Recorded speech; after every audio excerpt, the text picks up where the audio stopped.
Bonjour, alors mon nom c'est Rostan Yuba, je suis très heureux de te recevoir aujourd'hui. Aujourd'hui, je vais aborder un point vraiment très essentiel, comment sortir de l'immoralité sexuelle, comment vaincre la pornographie, comment sortir de la masturbation, comment sortir de la fornication.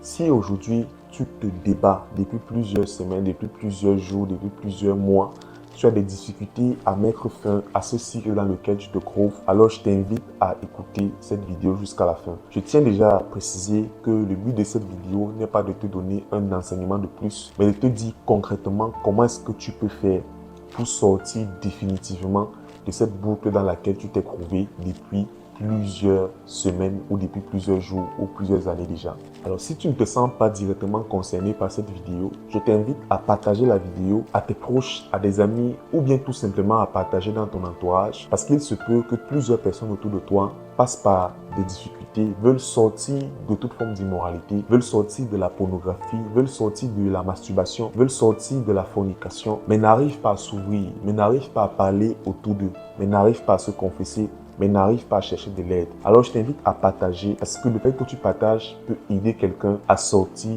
de cette prison spirituelle et physique. Il y a de cela plusieurs semaines, plusieurs mois et plusieurs jours, je n'ai cessé de recevoir des messages de plusieurs personnes me disant qu'ils veulent arrêter avec cette vie, qu'ils veulent vraiment changer, qu'ils désirent commencer un nouveau départ, mettre fin au cycle dans lequel ils se trouvent. Des personnes m'ont écrit, plusieurs m'ont demandé de prier pour eux, m'expliquant les difficultés, le fait qu'ils tombent et qu'ils retombent dans l'immoralité et tout. Cette vidéo, comme je l'ai dit au début, n'a pas pour objectif de te donner un enseignement de plus parce qu'il y a beaucoup d'enseignements sur l'immoralité sexuelle, il y a beaucoup d'enseignements sur la pornographie, sur la fornication, sur la masturbation. Mais cette vidéo vraiment a pour but de te donner les étapes, comment est-ce que je fais, qu'est-ce que je mets en œuvre concrètement pour mettre fin à cela dans ma vie. Mais avant d'entrer dans le vif du sujet, je vais d'abord partager avec toi la nécessité de comprendre les conséquences de ces choses que tu pratiques dans ta vie, mais aussi les enjeux. Je vais te présenter un état des lieux pour que tu te fasses une idée sur les conséquences de ces actes que tu pratiques au quotidien. Parce qu'il peut nous arriver de faire pas mal de choses, mais de ne pas savoir c'est quoi les conséquences, c'est quoi les risques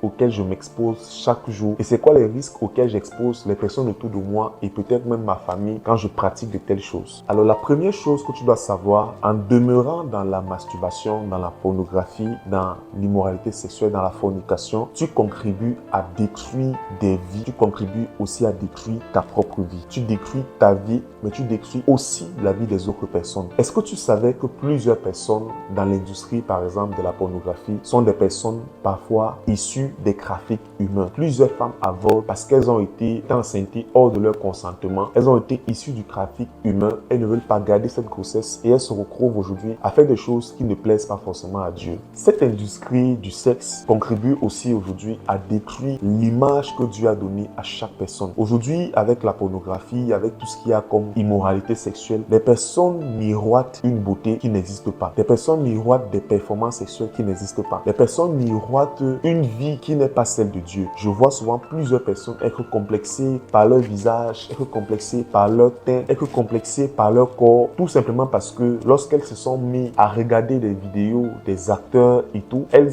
ont eu l'impression qu'elles n'étaient pas belles, qu'ils n'étaient pas beaux et ça a détruit l'image de Dieu en eux. Au fur et à mesure que tu vas continuer à te livrer à cette pratique, tu vas continuer à dévaloriser l'image que Dieu t'avait donnée de toi-même et tu vas commencer à être complexé, tu vas commencer à te sentir inférieur par rapport aux autres personnes, ce qui n'est pas du tout vrai. Tu vas dévaloriser le potentiel que Dieu a mis en toi et tu vas remettre en cause la belle créature de Dieu en toi. Parce que Dieu t'a fait une créature et lorsque Dieu t'a créé, il a vu que tu étais bien. Aussi, tu dois savoir que la sexualité crée en nous, crée en toi des dépendances. Au fur et à mesure que tu continues à regarder de la pornographie, que tu continues à te masturber, que tu continues à coucher avec des personnes à tort et à travers, tu deviens accro à la sexualité. Et cela a des conséquences vraiment très graves parce que moi, à un moment donné de ma vie, j'avais beaucoup de difficultés avec la pornographie et je n'arrivais plus à me concentrer. Je n'arrivais plus à être concentré dans ce que je faisais parce que mon cerveau avait perdu une très grande capacité de concentration. Et c'est aussi ce que tu encours.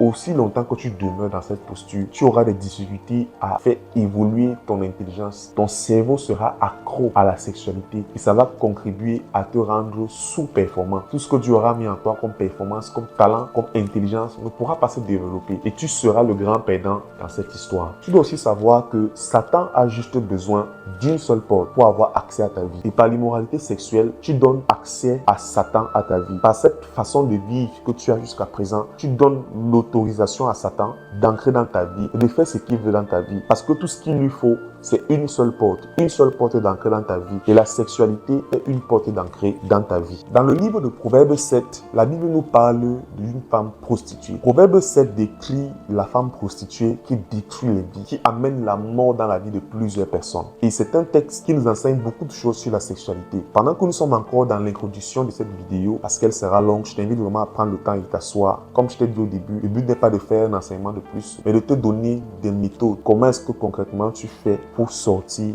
de cela? Alors dans le livre de Proverbe 7, la Bible nous parle de la femme prostituée. Et dans ce chapitre de Proverbe, la Bible décrit ce que cette femme fait au quotidien pour détruire la vie des personnes. Alors au verset 26 au verset 27, la Bible dit: car elle fait tomber beaucoup de victimes et ils sont nombreux, tous ceux qu'elle a tués. Verset 27, sa maison c'est le chemin du séjour des morts. Il descend vers les demeures de la mort. Alléluia. Alors cette femme prostituée qui est aussi le symbole de tout ce qui est immoralité sexuelle, cette femme a fait faire beaucoup de victimes et cette femme aujourd'hui fait encore beaucoup de victimes. Si tu es encore dans cette vie d'immoralité, je veux que tu saches que tu es une victime des esprits d'immoralité. Tu es victime. Et la Bible dit qu'elle nous conduit à la mort. Elle nous conduit au séjour des morts. Cette femme prostituée a tué des victimes. Plusieurs personnes sont tuées aujourd'hui dans leur destinée. Aussi longtemps que tu demeures dans cette vie, tu tues ta destinée. Tu tues les potentiels que Dieu a mis en toi. Tu tues ta capacité de raisonner, de réfléchir. Tu tues ta capacité à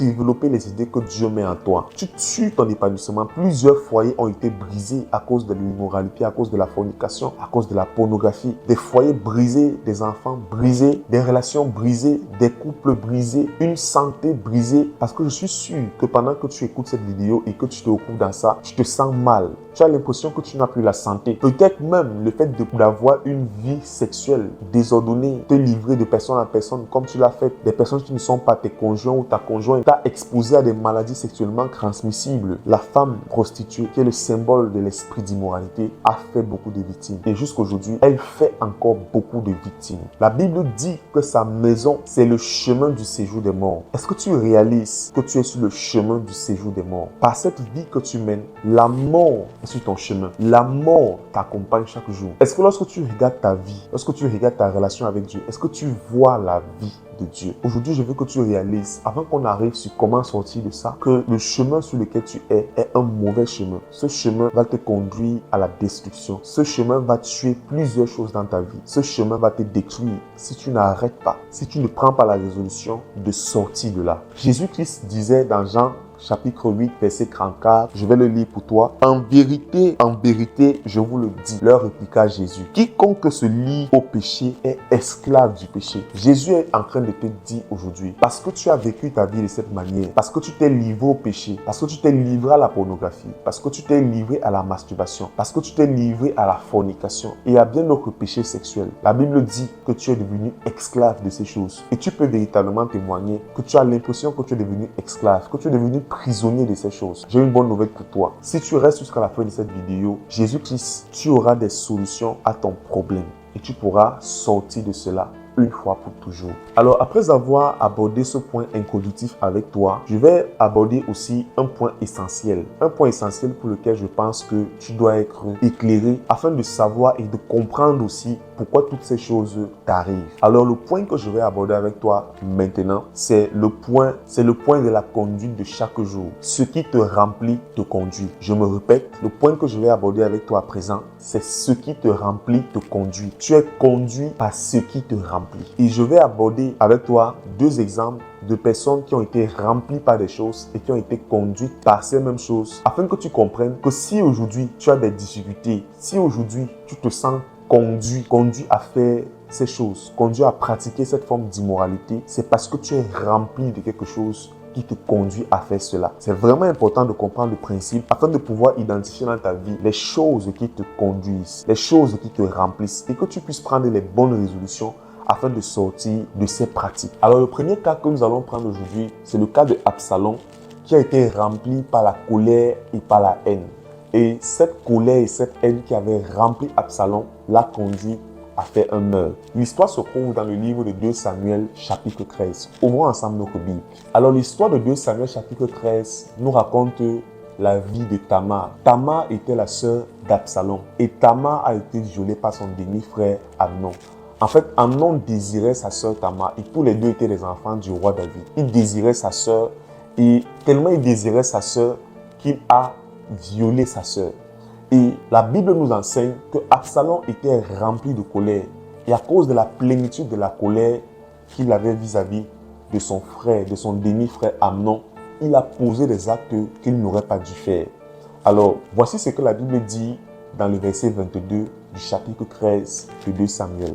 La Bible dit, « Absalom ne parla ni en bien ni en mal avec Amnon, mais il le prit en haine parce qu'il avait déshonoré Tamar, sa sœur. » Donc, lorsque la scène s'était produite, Absalom n'a pas parlé en bien ou en mal de son demi-frère Amnon, mais il était rempli de haine, rempli de colère. Il a juste gardé le silence et il a décidé de préparer son coup. Et effectivement, l'histoire nous enseigne que 2 ans plus tard, après avoir bien préparé son coup, il a décidé de passer à l'acte. Au verset 42, la Bible nous apprend que Absalom avait décidé de planifier son coup depuis le jour où sa sœur avait été violée. Depuis 2 ans, il avait pris la décision de planifier son coup. Et si tu lis la suite de l'histoire, tu vas te rendre compte que Absalom a finalement eu la revanche qu'il voulait en tuant son frère Amnon. La haine qui avait rempli Absalom l'a conduit à devenir un meurtrier 2 ans plus tard. La pornographie et la masturbation et l'immoralité sexuelle, la fornication dans laquelle tu te trouves, est capable de te conduire à devenir une autre personne si tu n'arrêtes pas de faire ce que tu fais. Absalom n'avait jamais prévu de devenir un meurtrier, mais à cause de la haine et de la colère qu'il avait remplie, ces 2 choses l'ont conduit à devenir un meurtrier. La pornographie, la masturbation, la fornication, l'immoralité sexuelle dans toutes ses formes est capable de te conduire à devenir une personne que tu n'avais jamais rêvé de devenir. Parce que tu es rempli de ces choses, ces choses sont capables de te conduire à devenir une nouvelle personne. Souviens-toi de ce que je t'ai dit, ce qui te remplit te conduit. Tu risques de devenir un coureur de jupons pour satisfaire tes désirs et tes pulsions sexuelles. Tu risques de commencer à fréquenter des prostituées ou alors de coucher d'homme à homme sans avoir de satisfaction. Si tu n'arrêtes pas cela, tu risques de te rendre compte que tu commences à fréquenter des sex parties alors que cela ne faisait pas partie de tes valeurs. Dès que tu vas voir une fille ou un garçon en route, tu vas tout faire pour aller vers la personne afin de connaître la personne. Souviens-toi de ce que je t'ai dit. Ce qui te remplit te conduit. Absalom n'avait pas grandi dans un environnement avec un père meurtrier. Mais Absalom, à cause de la colère et de la haine qu'il avait contre son demi-frère Amnon, à cause de ce qui était arrivé à sa sœur Tamar, est devenu un meurtrier. La colère, la haine qui avait rempli Absalom l'a conduit à devenir un meurtrier. Souviens-toi, la pornographie, la masturbation, la fornication et tout ce que tu veux d'autre en termes d'immoralité est capable de te conduire à faire des actions que tu n'avais jamais prévues. Elles sont capables de te conduire à devenir une nouvelle personne. Alors toujours dans le cas de ce qui te remplit, te conduit, je vais prendre aussi l'exemple de Jésus-Christ. Jésus-Christ qui était rempli du Saint-Esprit. Dans le livre de Luc chapitre 4 verset 1, la Bible dit « Jésus rempli du Saint-Esprit, revint du Jourdain et il fut conduit par l'Esprit au désert. » Quand nous voyons l'histoire de Jésus-Christ, par le passé, la Bible ne dit nulle part que Jésus avait été rempli par le Saint-Esprit. Lorsque Jésus a été baptisé, Jésus a été rempli par le Saint-Esprit. Et la Bible nous dit, dans la version de Marc 1, verset 12, la Bible dit aussitôt. La Bible nous enseigne que lorsque Jésus a été rempli du Saint-Esprit, Jésus a été poussé, Jésus a été conduit dans le désert. Jésus a été rempli du Saint-Esprit et une fois qu'il a été rempli du Saint-Esprit, il a été conduit et poussé par l'Esprit dans le désert. Parce que l'Esprit avait conduit, parce que l'Esprit avait rempli Jésus, l'Esprit a conduit Jésus dans le désert. Quand Jésus-Christ a été rempli du Saint-Esprit, il a été conduit à faire des choses qu'il ne faisait pas avant. La Bible ne nous enseigne nulle part que Jésus-Christ avait l'habitude d'aller dans le désert faire des jeûnes de 40 jours et de 40 nuits. Mais la Bible nous enseigne que lorsque Jésus a été rempli du Saint-Esprit, il a été conduit dans le désert et Jésus s'est mis à faire des choses qu'il n'arrivait pas à faire avant. Jésus s'est mis à faire des choses dont il n'avait pas la capacité de faire par le passé. Jésus a eu une nouvelle capacité, la capacité de jeûner pendant 40 jours et 40 nuits sans manger. Si tu es rempli d'immoralité sexuelle, tu vas avoir de nouvelles capacités qui vont te conduire à faire des choses de l'immoralité sexuelle. Tu vas te retrouver en train de faire des choses que tu ne faisais pas avant. Tout comme Jésus était conduit par l'esprit, tu seras aussi conduit par l'immoralité sexuelle. Et à long terme, tu vas te livrer à des dérives sexuelles inutiles. Tu vas te retrouver dans des patous, avec des sextoys et tout ce qui va avec. Si tu passes ton temps à scroller sur les réseaux sociaux du matin au soir, à regarder les vidéos, les comédies, des influenceurs, les informations, les nouveautés, les commérages, c'est normal qu'à la fin de la journée, tu n'aies plus envie de lire, tu n'aies plus envie de prier. C'est normal que tu ne désires plus la présence de Dieu. C'est normal que tu n'aies plus envie de jeûner. C'est normal que tu n'aies plus envie de lire ta Bible. C'est normal que tu n'aies plus envie de méditer, que tu te sens trop lourd pour aller à l'église. C'est tout simplement parce que tu es rempli d'autre chose que de l'Esprit de Dieu. Souviens-toi, si dans ta vie, tu identifies des choses pour lesquelles tu as l'impression que tu n'es pas conduit par l'Esprit de Dieu, c'est parce qu'il y a des choses qui te remplissent, qui ne sont pas l'Esprit de Dieu. La troisième chose que je souhaite te dire, toujours en introduction, avant de passer sur comment faire pour sortir de l'immoralité, c'est qu'en continuant sur cette voie, tu t'exposes à un jugement. En continuant sur cette voie, tu t'exposes à un jugement. Le premier jugement, ce sera sur la terre. Et je vais lire avec toi 1 Corinthiens, chapitre 6, verset 9. La Bible dit, « Ne savez-vous pas que les injustes n'hériteront point le royaume de Dieu? Ne vous inquiétez pas, ne vous y trompez pas, ni les impudiques, ni les idolâtres, ni les adultères, ni les efféminés, ni les infâmes, ni les voleurs, ni les cupides, ni les ivrognes, ni les outrageux, ni les ravisseurs, n'hériteront le royaume de Dieu. » Ce texte nous parle de plusieurs formes d'immoralité.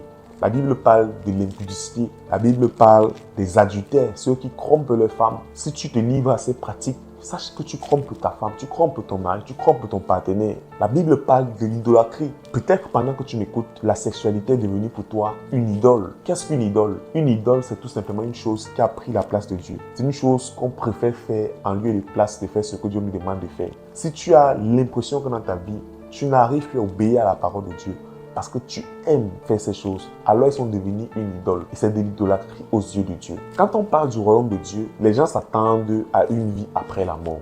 Pourtant, c'est totalement faux. Le royaume de Dieu commence sur cette terre. Comme je t'ai dit au début de cette troisième partie, le jugement commencera sur la terre. Le royaume de Dieu commence sur la terre. Hériter du royaume de Dieu, c'est hériter du pouvoir royal.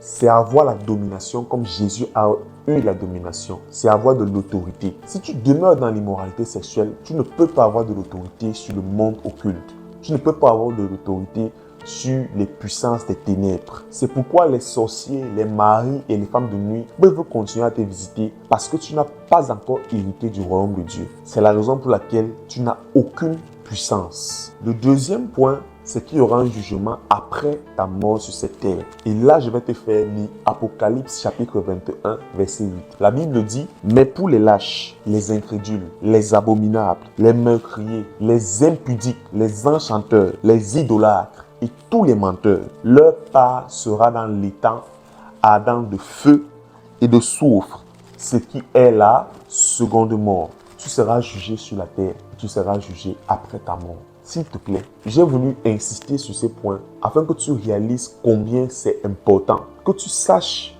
que cette vie que tu mènes contribue plus à ta perte qu'à la perte de Dieu. Dieu a des projets pour toi. Et j'ai voulu partager ces choses avec toi pour que tu réalises combien c'est dangereux, combien tu exposes ta vie au diable, combien tu perds en termes d'autorité, en termes de puissance, combien tu donnes la possibilité à des esprits impurs de t'attaquer, d'attaquer ta famille, d'attaquer ta progéniture, d'attaquer ton couple, d'attaquer ton foyer. Parce que chaque fois que tu te livres à ces pratiques, ce sont des portes ouvertes que tu ouvres dans ta vie et tu permets à des esprits méchants d'agir et de te frapper. Alors, rendu à cette première phase d'introduction où j'ai abordé ces 3 premiers points essentiels afin de te donner de la lumière sur le sujet de l'immoralité sexuelle, nous allons passer maintenant à la deuxième phase qui est la phase pratique. Concrètement, Comment sortir de la pornographie, de la masturbation, de la fornication? Comment je fais pour sortir de cela? Je vais partager avec toi 7 grandes étapes que tu dois pratiquer. J'insiste bien, pratiquer. Le but de cette vidéo n'est pas de te donner une connaissance supplémentaire, mais de te donner un processus, quelque chose que tu pourras mettre en œuvre de façon concrète pour sortir de cette boucle dans laquelle tu te trouves. Comment sortir de la pornographie, de la masturbation, de la fornication? Étape 1, exposer à la lumière cette situation. Ça s'appelle la confession. Première étape, exposer à la lumière cette situation dans laquelle tu es. Ça s'appelle la confession. Si tu te bats depuis plusieurs semaines, depuis plusieurs jours, depuis plusieurs mois, peut-être même depuis plusieurs années, ça ne sert à rien de continuer à demeurer dans cette même posture. Si tu as essayé, tu n'as pas pu t'en sortir. Tu as essayé par tes forces, tu as essayé par tes moyens, tu as essayé par tes capacités. Tu n'as pas pu. Ça ne sert à rien de continuer à persévérer et à demeurer sur ce chemin. Rencontre quelqu'un de mature, quelqu'un de sage, quelqu'un de spirituel et demande-lui de l'aide. Confesse-toi, explique, mets en lumière cette situation dans laquelle tu es. Une chose que tu dois savoir, c'est que parfois, lorsque tu confesses ce péché, le péché de l'immoralité sexuelle, lorsqu'il est confessé, lorsqu'il est mis en lumière, la puissance que ce péché avait sur nous automatiquement perd son emprise. Automatiquement perd une partie de son emprise. La confession te fait sortir du paraître et ça tue l'action de l'immoralité sexuelle dans ta vie. Lorsque tu mets en lumière les œuvres des ténèbres, elles se sentent gênées. Elles ne se sentent plus à l'aise dans ton corps. Et elles commencent à perdre leur emprise sur ta vie. Alors je vais t'inviter à lire ce texte de Jacques chapitre 5, verset 16 avec moi dans la parole de Dieu. La Bible dit, « Confessez donc vos péchés les uns aux autres et priez les uns pour les autres, afin que vous soyez guéris. La prière fervente du juste a une grande efficace. » Alors la confession est vraiment importante parce que lorsque on se retrouve coincé et qu'on a des difficultés à sortir, c'est important de se confesser. C'est important de rencontrer un dirigeant et de lui avouer. Rencontre ton pasteur, rencontre ton dirigeant, rencontre quelqu'un de mature dans la foi et explique concrètement ce par quoi tu passes. Je l'ai expérimenté par le passé. J'avais des difficultés avec la pornographie. Et alors j'ai pris un jour la résolution de rencontrer mon pasteur et de lui expliquer ce par quoi je passais. Bien aimé, toi qui m'écoutes, je sais que ce n'est pas facile, mais c'est une chose que tu dois pouvoir le faire. Ce jour, j'ai appelé mon pasteur et je lui ai dit, « Pasteur, j'ai besoin de te rencontrer. J'ai besoin de discuter avec toi parce que je vais te parler de certaines choses qui me tiennent beaucoup à cœur. » Et je me souviens que ce jour, le pasteur m'a dit, « Je suis sorti, je suis allé faire un tour avec mon épouse, je vais rentrer tard. Est-ce qu'on peut se voir le lendemain? » Et j'ai dit à mon pasteur ce jour, « Pasteur, prends le temps que tu voudras, je t'attendrai. » Et ce jour, je me suis assis à l'entrée du portail de mon pasteur. Je l'ai attendu jusqu'à presque 22h, 23h, je ne me rappelle plus trop. Mais en tout cas, il se faisait vraiment tard. Mais j'avais pris la décision ce jour que je ne rentrerai pas chez moi tant que je n'ai pas confessé ce péché. J'avais pris la décision et la résolution que même s'il y avait un obstacle, j'allais le faire. J'avais décidé que je n'allais pas dormir une fois de plus avec ce secret et que j'allais mettre en lumière ce secret. Lorsque tu décides de mettre en lumière un secret, ce n'est plus un secret. Et alors, le diable ne peut plus s'appuyer dessus pour continuer à te pousser à faire des choses que tu ne veux pas faire. Alors, j'ai attendu mon père. Peut-être que toi, tu vas vouloir rencontrer quelqu'un, ton pasteur, ton dirigeant, et le diable va s'assurer à ce qu'il y ait des obstacles, à ce que tu sois refroidi, à ce que l'élan de cœur que tu avais de te confesser change. Ne tombe pas dans ce piège. Sois ferme jusqu'à ce que tu rencontres une personne et confesse-toi. Alors j'ai attendu mon pasteur et mon pasteur est rentré très tard cette journée. Il a fini de faire ses tours en ville avec son épouse et il est rentré à la maison. Il m'a trouvé en bas du portail et je lui ai dit, pasteur, je veux te rencontrer. Et lorsque nous sommes allés dans son salon, je lui ai dit ce par quoi je passais. J'ai tout raconté dans les moindres détails. Et le pasteur ce jour m'a conseillé. Je peux te le garantir très honnêtement, le simple fait d'avoir décidé de raconter cela, de dire cela au pasteur, ça m'a libéré d'un poids qui avait sur ma conscience. Je me suis senti à l'aise. J'ai eu l'impression que je me sentais libre de mes mouvements. Je me sentais flexible. Je me sentais à l'aise. Et le pasteur m'a raconté son expérience. Ça m'a édifié et ça m'a permis de croire que c'était possible et de croire que je pouvais être enfin délivré de cela. Et par la grâce de Dieu, j'ai été délivré de cela il y a de cela longtemps. Alors si je parle de cela, alors si je te parle de ça, c'est parce que c'est une étape. La première étape, c'est la confession. Confesse-toi, rencontre quelqu'un, confesse-toi, rencontre ton dirigeant, rencontre ton pasteur, dis-lui ce par quoi tu passes. Mets en lumière cette œuvre des ténèbres, expose ce péché et tu vas voir qu'il va perdre sa puissance dans ta vie. Comment sortir de la pornographie, de la fornication, de la masturbation? Étape numéro 2, la règle des croix pardon. Demander pardon à Dieu, pardonner son prochain et se pardonner soi-même. Pourquoi demander pardon à Dieu? Parce que ce que nous faisons est mauvais. Pourquoi demander pardon à Dieu? Parce que ce que tu fais est mauvais. Et tu dois réaliser que ce que tu as fait est mauvais. Souviens-toi, au début, j'ai pris la peine de t'expliquer les conséquences. De t'expliquer que ce que tu fais a des conséquences lourdes sur ta vie, mais aussi sur ta relation avec Dieu. Ça dévalorise la personne que tu es. Ça crée en toi un certain complexe. Et ça t'amène parfois à douter de Dieu, à douter que Dieu t'a créé avec un beau corps, avec un beau visage, un bon teint. Ça crée en toi un complexe. Tu dois demander pardon à Dieu parce que la fornication, l'immoralité, la pornographie est un péché qui est condamnable selon la loi de Dieu. La Bible dit dans le livre de 1 Jean, chapitre 1, du verset 8 au verset 9, je vais lire pour toi. Si nous disons que nous n'avons pas péché, nous nous séduisons nous-mêmes. Et la vérité n'est point en nous. Si nous confessons nos péchés, il est juste et fidèle pour nous les pardonner et pour nous purifier de toutes nos iniquités. Si tu confesses tes péchés à Dieu, Dieu va te pardonner. Si tu es vraiment sincère et que tu viens vers Dieu et que tu lui dis, Seigneur, je reconnais que j'ai péché. Je reconnais que j'ai couché avec des filles. Je reconnais que j'ai couché avec des garçons qui n'étaient pas mes conjoints. Je reconnais que j'ai forniqué. Je reconnais que je me suis masturbé plusieurs fois. Je reconnais que j'ai regardé de la pornographie. J'ai même douté de la merveilleuse créature que j'étais. Je reconnais toutes ces choses. Si tu viens sincèrement vers Dieu, tu lui demandes pardon d'un cœur sincère et que tu as le désir de changer, parce qu'il ne s'agit pas seulement de demander pardon, mais il s'agit de demander pardon et de prendre la résolution vraiment de changer. Si dans ton cœur, tu veux vraiment changer, la Bible dit que Dieu te pardonnera et Dieu te purifiera de toutes tes iniquités. C'est vraiment important de le préciser parce que la Bible dit toutes. Donc, si tu viens vers Dieu et que tu es sincère, tu te prédisposes à ce que Dieu ôte de ta vie toutes ces choses. Pas une chose, pas deux choses, mais tu te prédisposes à ce que Dieu ôte de ta vie toutes ces choses. Le fait de reconnaître ce qu'on a fait de mauvais et de demander pardon à Dieu nous prédispose à un environnement où Dieu agit dans nos vies et enlève de nos vies tout ce qui ne le glorifie pas. Alléluia. La deuxième règle du pardon, c'est pardonner à ton prochain.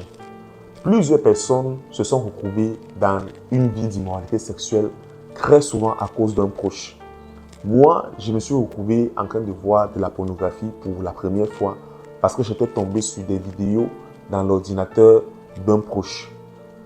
Certaines personnes se sont retrouvées à être actives sexuellement ou bien à se masturber parce qu'elles ont vu leur ami, elles ont vu leur frère, elles ont vu leur oncle, elles ont vu leur cousin ou bien parfois leurs parents ou leur maman en train de faire ces choses-là. Elles sont tombées sur des vidéos inappropriées, ce qui a suscité en eux une curiosité. Parfois, elles ont même été initiées. Tu vivais ta vie tranquillement jusqu'à ce que ton ami, ton cousin, ton frère t'invite à une partouze, jusqu'à ce qu'il t'amène voir une vidéo pornographique, jusqu'à ce qu'il t'apprenne à te masturber. Et aujourd'hui, tu t'es retrouvé esclave de ces choses. Quand tu y penses, tu as mal, tu as du ressentiment vis-à-vis de cette personne. Tu n'arrives pas à pardonner à cette personne parce que tu te dis, si je suis esclave aujourd'hui de toutes ces choses, c'est parce que tel me l'avait montré. C'est parce que tel m'avait induit en erreur. C'est parce que tel m'avait initié à cette pratique sexuelle. Plusieurs personnes ont du ressentiment dans leur cœur, ont de la rancœur, ont de la colère parce qu'elles n'arrivent pas à pardonner les personnes qui ont été à l'origine de cette vie. Voilà pourquoi aujourd'hui, je t'invite à pardonner à ces personnes. La Bible dit dans Matthieu chapitre 6, verset 14, « Si vous pardonnez aux hommes leurs offenses, votre Père céleste vous pardonnera aussi vos offenses. Mais si vous ne pardonnez pas aux hommes, votre Père ne vous pardonnera pas non plus vos offenses. » S'il te plaît, pardonne à cette personne. Je sais que ce n'est pas facile. Je sais quand tu penses à tout ce qui t'est arrivé, quand tu penses au fait que tu as été initié à cette vie par cette personne que tu aimais. Parfois tu as mal, parfois tu as du ressentiment, parfois tu en veux à cette personne. S'il te plaît, aujourd'hui, le Seigneur te demande de pardonner. Après avoir demandé pardon à Dieu, afin de ne pas créer un obstacle entre Dieu et toi, pardonne aussi à cette personne, pardonne à ton prochain. Et le troisième point concernant le pardon, c'est se pardonner à soi-même. J'ai vu des personnes qui m'ont écrit, qui se sentaient coupables, qui se lamentaient, qui avaient beaucoup de peine à se pardonner. Elles avaient pris la résolution plusieurs fois de ne plus retomber dans l'immoralité, de ne plus retomber dans la masturbation, dans la pornographie, de ne plus coucher avec des femmes, avec des hommes, mais elles se sont retrouvées en train de faire ces choses. Et aujourd'hui, elles se sentent mal. Ces personnes ont beaucoup de mal à se pardonner. Ces personnes ont beaucoup de mal à s'accepter. Elles ont même demandé pardon à Dieu, mais chaque fois qu'elles prient, elles demandent toujours à Dieu pardon. S'il te plaît, ça ne sert à rien de demeurer dans la culpabilité. Pardonne-toi aussi. Dieu t'a déjà pardonné. Accepte le pardon de Dieu et pardonne-toi. Ça ne sert à rien de vouloir t'infliger des douleurs, de vouloir t'infliger des punitions. Dieu ne t'a pas puni. Dieu t'a pardonné quand tu es venu te confesser, quand tu as été sincère vis-à-vis de lui. Toi aussi, décide d'accepter le pardon de Dieu et décide de te pardonner à toi-même. Alors cette vidéo n'est pas une course au temps. Pendant que tu m'écoutes, tu peux mettre pause à cette vidéo et décider de faire un récap. Décider de repenser à toutes ces personnes qui t'ont peut-être offensé. Décider de prendre ce temps pour demander pardon à Dieu. Mets pause à la vidéo, ne coupe pas après le temps. Où tu es, demande pardon à Dieu. Dis au Seigneur, je te demande pardon. Je reconnais que j'ai mal fait. Prends le temps. S'il te faut 30 minutes, prends 30 minutes. Demande pardon. Pleure devant Dieu. Pardonne cette personne. Pardonne-toi aussi. Et puis quand tu auras fini de faire toutes ces choses, tu pourras mettre play pour continuer à la prochaine étape. Comment sortir de la fornication, de la pornographie, de la masturbation? Étape numéro 3, donner sa vie à Jésus-Christ. Étape numéro 3, inviter Jésus-Christ dans sa vie comme son Seigneur et son Sauveur personnel. Jésus a dit dans la parole de Dieu qu'il n'est pas venu pour ceux qui sont bien portants, mais il est venu pour ceux qui sont malades. C'est une bonne nouvelle que j'ai pour toi aujourd'hui. Jésus n'est pas venu pour te condamner. Moi aussi, je ne suis pas là pour te condamner parce que ce n'est pas mon travail. Jésus est venu pour des gens comme toi, pour des personnes qui ont de la peine à s'en sortir, des personnes qui se débattent avec le péché, des personnes qui se débattent avec les chaînes de l'immoralité sexuelle. Dans Marc chapitre 2, versets 16 à 17, la Bible nous parle du fait que Jésus-Christ était en train de manger avec des personnes de mauvaise vie. Je vais lire le texte pour toi. Verset 16, la Bible dit: les scribes et les pharisiens, le voyant manger avec les publicains et les gens de mauvaise vie, voyant Jésus-Christ manger avec ces personnes, dit à ses disciples: pourquoi mange-t-il et boit-il avec les publicains et les gens de mauvaise vie? Et la Bible dit: ce que Jésus ayant entendu, il leur dit: ce ne sont pas ceux qui se portent bien qui ont besoin de médecins, mais les malades. Je ne suis pas venu appeler les justes, mais des pécheurs. La bonne nouvelle que j'ai pour toi aujourd'hui, c'est que Jésus-Christ te dit qu'il n'est pas venu appeler des justes. Je sais que tu crois que tu n'es pas juste. Et c'est une bonne chose de le croire parce que c'est important d'être honnête. Jésus te dit aujourd'hui qu'il n'est pas venu appeler les personnes qui se croient saints, mais il est venu appeler à lui ceux qui sont des pécheurs. Jésus te dit aujourd'hui qu'il n'est pas venu pour ceux qui sont bien portants, mais il est venu pour ceux qui se sentent mal en eux-mêmes. Si tu te sens mal, tu te sens blessé, tu te sens déçu, tu te sens frustré par la vie que tu mènes, alors tu es éligible à répondre à l'appel de Jésus-Christ. Jésus est le seul qui peut t'aider à sortir de cette vie dans laquelle tu te trouves. Tu as essayé les méthodes humaines, tu as essayé les stratégies humaines. Pendant plusieurs jours, pendant plusieurs semaines, tu es tombé, tu t'es relevé. Tu as essayé des techniques, ça n'a pas marché. Aujourd'hui, je te parle de Jésus-Christ. La Bible nous dit que Jésus a donné sa vie pour nous. Jésus est venu, il est mort à la croix pour des gens comme toi. Il a décidé de donner sa vie, d'accepter mourir afin que toi tu sois sauvé, afin que tes péchés à toi soient effacés. Oui, Jésus est venu pour que tu sois effacé, pour que tes péchés soient effacés, mais pour que tu sois aussi libre. Parce que Jésus est venu accorder la liberté. Il dit dans sa parole qu'il est venu afin que les opprimés soient libres, que les captifs soient libres. Est-ce que tu te sens captif? Est-ce que tu te sens opprimé par la sexualité, par l'immoralité sexuelle? Alors Jésus est venu pour des gens comme toi. Si pendant que tu écoutes, tu veux véritablement inviter Jésus dans ta vie, alors c'est le moment de le faire maintenant. Si tu veux inviter Jésus dans ta vie, je te conseille de faire cette prière. Cette prière que je vais faire avec toi, c'est juste pour te prêter les mots. Ça s'appelle la prière du salut. Le but est de te recommander à Dieu. Le but est de te conduire à dédier ta vie à Jésus, à inviter Jésus dans ta vie, afin que Jésus vienne, qu'il prenne le contrôle, qu'il te donne son Saint-Esprit, afin que tu aies la capacité de surmonter le péché et que tu aies la capacité d'obéir à sa parole. Souviens-toi de ce que je t'ai dit au début, ce qui te remplit te conduit. Jésus a été rempli par le Saint-Esprit et lorsque Jésus a été rempli par le Saint-Esprit, il a reçu la capacité de faire des choses extraordinaires. Jésus s'est mis à faire des choses qu'il ne faisait pas avant. Si aujourd'hui, tu es rempli de Jésus, tu es rempli de l'Esprit de Dieu, tu es rempli par le Saint-Esprit, alors ce Saint-Esprit va te conduire à faire des choses que tu ne faisais pas avant. Ce Saint-Esprit va te conduire à arrêter de vivre dans la fornication, dans la masturbation, à arrêter de voir la pornographie. Ce Saint-Esprit va te donner de nouvelles capacités. Ce Saint-Esprit va t'aider à faire ce qui est agréable à Dieu. Alors si tu veux inviter Jésus dans ta vie, fais cette prière avec moi. Où tu es, répète cette prière après moi. Seigneur Jésus, je viens vers toi aujourd'hui parce que je reconnais que j'ai péché. Je reconnais que je suis un pécheur. Je reconnais que la fornication, la masturbation, la pornographie et toute forme de dérive sexuelle est un péché à tes yeux. Seigneur Jésus, je te demande pardon. Je viens vers toi aujourd'hui pour implorer ta grâce sur ma vie. Pardonne mes péchés, pardonne mes offenses. Aujourd'hui, je veux t'accepter dans ma vie. Tu as dit dans ta parole que c'est pour des personnes malades que tu es venu. Tu as dit dans ta parole que tu es venu appeler les pécheurs à toi. Seigneur Jésus, je reconnais que je suis malade. Je reconnais que je suis dépendant. Je reconnais que je suis un pécheur. Et aujourd'hui, je réponds à ton appel. Je viens à toi avec tout mon cœur, avec toute mon âme, avec toute ma pensée. À partir de ce jour, je me consacre à toi. Prends mon corps, prends ma vie. Je t'ouvre mon cœur, Jésus-Christ. Viens dans mon cœur, installe-toi dans mon cœur. Je t'accepte comme mon Seigneur et mon Sauveur personnel. Je reconnais que tu es mort à la croix pour le salut de mon âme, pour le pardon de mes péchés.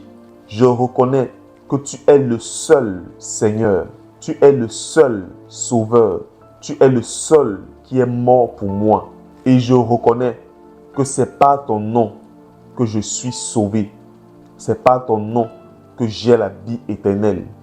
C'est par ton nom que je deviens un enfant de Dieu. Merci Jésus d'ancrer dans ma vie. Donne-moi ton Saint-Esprit. Que ton Saint-Esprit me remplisse et me conduise dès ce jour. Au nom de Jésus. Amen. Alors cette prière que tu viens de faire t'a permis d'inviter Jésus-Christ dans ta vie. Je veux déjà que tu saches que dès cet instant, tu es devenu une nouvelle créature. Parce que tu as invité Jésus dans ta vie et que tu as demandé pardon à Dieu pour tes péchés. Tes péchés ont été pardonnés. Et aux yeux de Dieu, tu es une nouvelle personne. Alors si tu as fait cette prière pour inviter Jésus dans ta vie, je te prie d'écrire en commentaire « J'ai accepté Jésus ».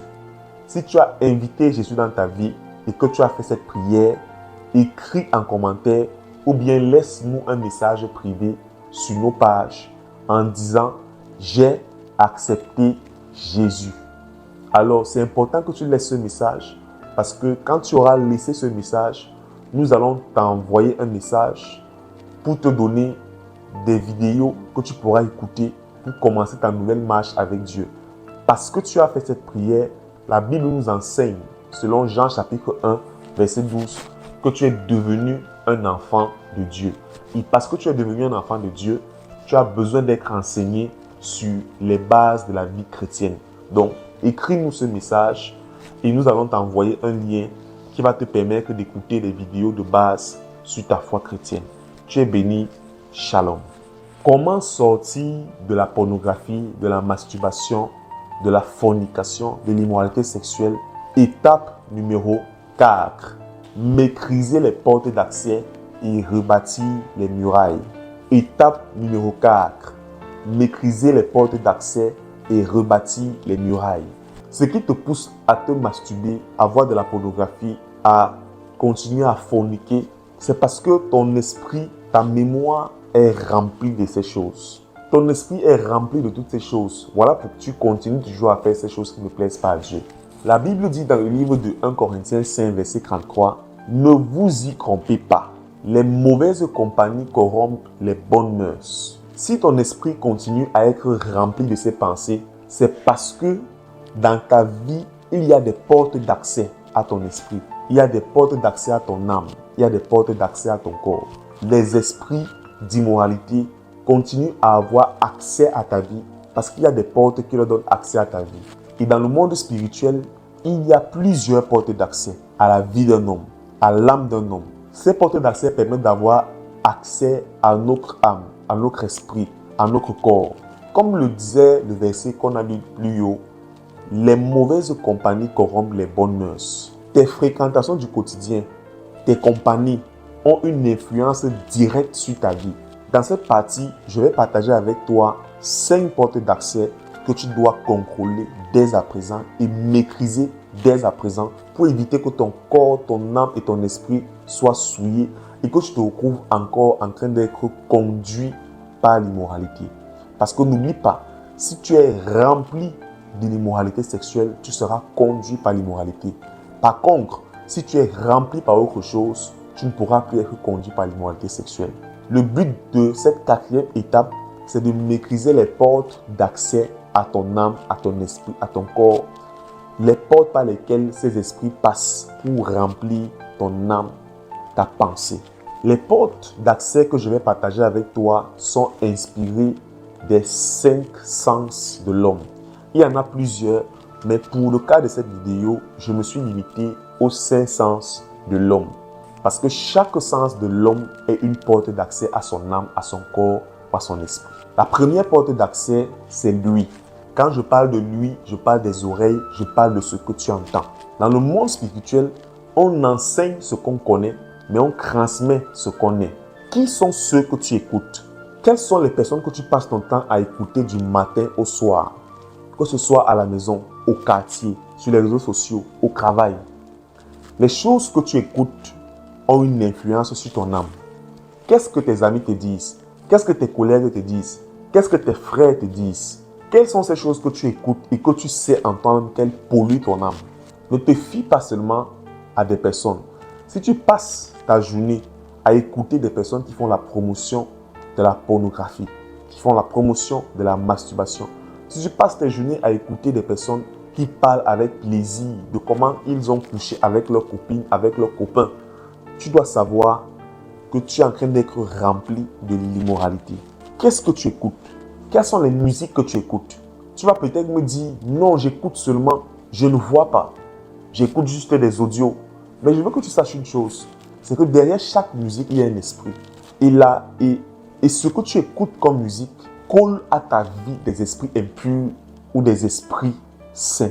Si tu écoutes des musiques remplies de propos immoraux, des propos charnels, des propos à tendance sexuelle, tu dois savoir une chose, c'est que tu seras en train d'être rempli par des désirs sexuels. Si tu passes tes journées à écouter tes camarades parler de leurs ébats, parler de leurs expériences sexuelles, avec plaisir, avec fierté, parler de comment ils ont dragué telle fille, parler de comment elle a voulu coucher avec son copain, parler de comment elle a voulu séduire cet homme, tu es en train de remplir ton esprit des choses immorales. N'oublie pas, la parole de Dieu dit, les mauvaises compagnies corrompent les bonnes mœurs. Qu'est-ce que tu regardes sur les réseaux sociaux à longueur de journée? Qu'est-ce que tu entends sur les réseaux sociaux? Fais attention dès aujourd'hui à ce que tu écoutes. Ton oreille est une porte d'accès. Pendant que je suis en train de te parler, je t'ai dit au début que ceci est un exercice pratique. Tu n'es pas obligé de continuer à avancer. Tu peux mettre pause à la vidéo maintenant, t'asseoir et faire le listing des choses que tu as l'habitude d'écouter. Fais le listing des musiques que tu écoutes. Est-ce que ce sont des musiques qui glorifient Dieu? Est-ce que c'est des musiques qui créent en toi le désir de te rapprocher de Dieu? Quelles sont les musiques que tu écoutes? Je vais être franc avec toi. Lorsque j'étais plus jeune, il m'arrivait d'écouter la musique mondaine. Et lorsque j'avais commencé ma foi chrétienne, j'avais de la peine à abandonner certaines musiques mondaines. Ça me plaisait d'écouter des musiques de certains chanteurs qui parlaient des femmes, qui parlaient des relations, qui parlaient de l'amour. Et ça créait en moi des pulsions, ça créait en moi des désirs charnels, ça créait en moi des désirs de sexualité. Ce que tu écoutes à longueur de journée a une influence directe sur ta vie. Sanctifie tes oreilles, sanctifie ce que tu entends. Est-ce que ce que tu écoutes glorifie Dieu? Souviens-toi de ce que je t'ai dit. Ce qui te remplit te conduit. Est-ce que ce que tu écoutes chaque jour, du matin au soir, contribue à te conduire à marcher dans les voies de Dieu? Est-ce que ce que tu écoutes à longueur de journée contribue à te conduire à marcher dans la sainteté? Est-ce que ce que tu écoutes à longueur de journée contribue à te conduire à suivre Dieu? Si ce n'est pas le cas, mets pause à cette vidéo, fais le listing et décide dès à présent de supprimer tout ce que tu écoutes et que tu sais que ça ne glorifie pas le Seigneur. Si tu avais l'habitude d'écouter des musiques et que tu sais que ça ne glorifie pas Dieu, supprime ces vidéos, supprime ces musiques. Si tu avais l'habitude de marcher avec des amis qui tout le temps te parlaient des choses immorales, impures, des choses sales, souillées, décide dès aujourd'hui de dire à tes amis de ne parler plus de ces choses. Et si tes amis continuent à te parler de ces choses, mets fin à cette relation. Prends tes distances avec eux. Ils ne doivent pas devenir tes ennemis, mais ta vie en dépend. Ton avenir en dépend. Ta santé en dépend. Assieds-toi, identifie et mets fin à cela. Prends des résolutions fermes dès à présent. Si ce sont tes amis, tes compagnies, les réseaux sociaux, prends des résolutions maintenant. Écris à ton ami, écris à cette fille, écris à ce garçon.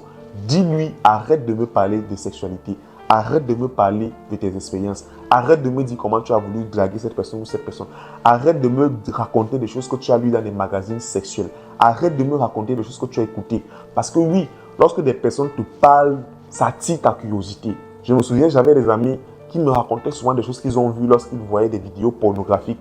Et parce qu'ils me parlaient de ces choses, ça créait en moi le désir d'aller voir de la pornographie, le désir de me masturber, le désir de coucher avec des filles. Fais attention. Prends la résolution maintenant. Mets pause. S'il faut que tu écrives aux personnes, mets pause et écris aux personnes maintenant. Ne remets pas plus tard. Prends la décision maintenant. La deuxième porte d'accès, le toucher. Bien évidemment, quand je parle du toucher, je parle de la peau, je parle des poils, je parle de tout ce qui est sensationnel. Je parle du contact physique. Tu dois maîtriser les portes d'accès à ton âme, à ton esprit, à ton corps. Est-ce que tu es quelqu'un de sensible?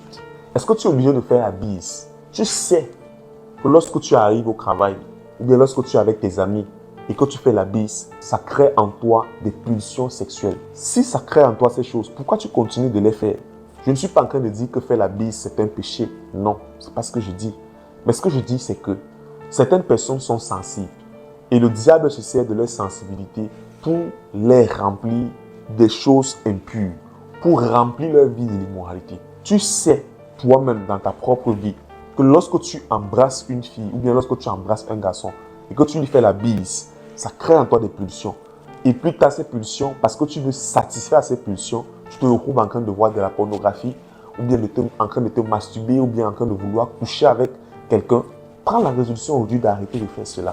Arrête de toucher les parties sensibles de ton corps. Tu sais que tu as des parties sensibles de ton corps. Tu sais que lorsque tu touches ces parties, ça t'excite. Mais pourquoi est-ce que tu continues à les toucher? Pourquoi est-ce que tu continues à jouer à ce jeu dangereux? Pourquoi est-ce que tu continues à laisser ton ami te toucher de cette manière? Pourquoi est-ce que tu continues à laisser cette fille avec qui tu marches, ce garçon avec qui tu marches? Pourquoi est-ce que tu continues à laisser qu'il te touche comme il veut? Pourquoi tu continues à permettre les attouchements? Il s'agit de ton corps. Jésus t'appelle à offrir ton corps comme un sacrifice vivant. Aussi longtemps que tu ne prends pas la résolution ferme d'arrêter d'utiliser ton corps comme une porte d'accès, tu vas être rempli de désirs. Ces désirs vont te pousser à faire ces pratiques que tu ne veux plus faire. Chaque personne connaît sa sensibilité. Moi, personnellement, parce que je sais que j'étais quelqu'un de sensible, il m'est arrivé d'éviter de faire la bise à des filles, d'éviter de faire la bise au sexe opposé. Ce n'est pas un péché, je ne condamne pas ceux qui le font, mais parce que j'avais besoin de rebâtir les portes d'accès, parce que j'avais besoin de fermer les portes d'accès à ma vie, à mon corps, parce que je savais que ces choses créaient en moi des pulsions, j'ai décidé de ne plus le faire. Toi aussi, prends la résolution. Arrête de faire cela. Quelles sont ces personnes avec qui tu as l'habitude de faire ces choses? Quelles sont ces personnes avec qui tu as l'habitude de faire des attouchements? Quelles sont ces parties de ton corps que tu décides de toucher intentionnellement pour t'exciter? Assieds-toi maintenant. Prends la résolution maintenant. Mets pause à la vidéo. Écris aux personnes. Appelle les personnes qu'il faut. Dis à cette personne, je ne veux plus, c'est terminé. Dis à cette personne, ne me fais plus de câlins. Oui, parce qu'il y a plusieurs personnes. À cause des câlins, à cause des embrassades, à cause des bises, elles se sont senties excitées. Arrête. Si ça te pose un problème, arrête. Tu n'es pas obligé. Alléluia. La troisième porte d'accès à fermer, c'est la vue. Bien évidemment, quand je parle de la vue, je parle de ce que tes yeux regardent. Je parle de ce que tu vois au quotidien. Parce que Job tenait à veiller sur ses yeux. Parce que Job tenait à veiller sur ce qu'il regardait afin de ne pas donner accès au diable à sa vie. Job a dit ceci. J'avais fait un pacte avec mes yeux et je n'aurais pas arrêté mes regards sur une vierge. Job avait pris la résolution de faire un pacte avec ses yeux. Il avait décidé qu'il ne va pas poser ses regards sur une vierge. Pourquoi? Parce qu'il savait qu'en posant ses regards sur une vierge, il allait pécher. Il allait être séduit, il allait être tenté. Et il allait pécher contre Dieu. Les vidéos que tu regardes sur les réseaux sociaux, tu dois à partir de cet instant faire attention à ces vidéos. Quand tu prends ton fil d'actualité, qu'est-ce que tu vois? Qu'est-ce qu'il y a sur ton fil d'actualité? Si aujourd'hui quelqu'un devait prendre ton téléphone, aller sur ton Facebook, aller sur ton YouTube, aller sur ton TikTok, quel est le genre de vidéos qu'il va voir? Est-ce qu'il va voir des vidéos où des hommes et des femmes sont à moitié nus, exhibant leur corps, exhibant leurs seins, exhibant leurs fesses, leurs postérieurs? Quelles sont les vidéos que tu passes ton temps à regarder sur Facebook, sur YouTube, sur TikTok, sur Instagram? Quelles sont les photos que tu regardes? À quel compte est-ce que tu es abonné? Quelles sont tes habitudes sur les réseaux sociaux? Quand tu marches dans la rue, quand tu vas à l'école, quand tu es à la maison, quand tu es au travail, quand tu te déplaces, comment est-ce que tu regardes les autres? Est-ce que tu es de ceux-là qui déshabillent les femmes par leur regard, qui déshabillent les hommes par leur regard? Est-ce que tu es de ceux-là qui passent le temps à contempler, à admirer le postérieur des personnes? Est-ce que tu es de ceux-là qui ne fait pas attention à sa manière de regarder les gens, qui prend plaisir à regarder les gens et à nourrir des pensées sexuelles en elles? Jésus a dit que si tu regardes une femme dans ton cœur et que tu la convoites, tu as déjà commis le péché avec elle dans ton cœur. Mon cher frère, ma chère sœur, toi qui m'écoutes, qu'est-ce que tu regardes? Aujourd'hui, les réseaux sociaux sont remplis d'impudicité et d'immoralité sexuelle. Je me souviens encore, lorsque le réseau social TikTok avait pris de l'envergure, j'avais installé cette application sur mon téléphone et je m'étais rendu compte que c'était un réseau où tout ce qu'on me proposait comme contenu, c'était des filles qui étaient en petite tenue, en petite culotte, qui avaient leur poitrine exhibée, leur postérieur exhibé. La plupart du temps, c'était ça. Et j'avais l'impression qu'on poussait vers moi des contenus immoraux, des contenus sexuels. Et parce que je tenais à ma relation avec Dieu, parce que je tenais à garder les portes d'accès fermées dans ma vie, j'ai pris la décision de désinstaller TikTok. Je peux te garantir, mon cher frère, ma chère sœur, parce que je tenais à fermer les portes par lesquelles l'ennemi pouvait passer pour m'introduire dans une vie d'immoralité, parce que je savais que c'était des contenus immoraux qui étaient poussés vers moi. Je ne pose pas de jugement vis-à-vis de ceux qui utilisent TikTok, non, ou bien YouTube, ou bien Facebook, non. Mais ce que je dis, c'est parce que je sais et parce que je m'étais rendu compte que lorsque j'ai installé cette application, j'avais tout le temps des contenus immoraux qui m'étaient présentés. J'ai décidé de désinstaller cette application. J'ai pris la résolution ferme de le faire. Lorsque j'étais plus jeune, les gens me disaient parfois, mais pourquoi est-ce que tu ne vas pas à la plage avec nous? Pourquoi est-ce que tu ne vas pas faire ceci avec nous? Et moi, j'avais toujours l'habitude de dire, parce que je ne sais pas comment mon corps va réagir quand j'irai à la plage, en voyant des filles à moitié nues. J'avais pris la résolution de ne pas aller à la plage. Pourquoi? Parce que j'avais fait un pacte avec mes yeux. Parce que je savais que mes yeux étaient une porte d'accès du diable, étaient une porte d'accès pour que l'ennemi puisse agir dans ma vie. Ce que tu regardes a une influence sur toi. Ces influenceurs que tu écoutes, que tu regardes à longueur de journée, ces vidéos que tu regardes à longueur de journée, en quoi est-ce qu'elles édifient ta foi?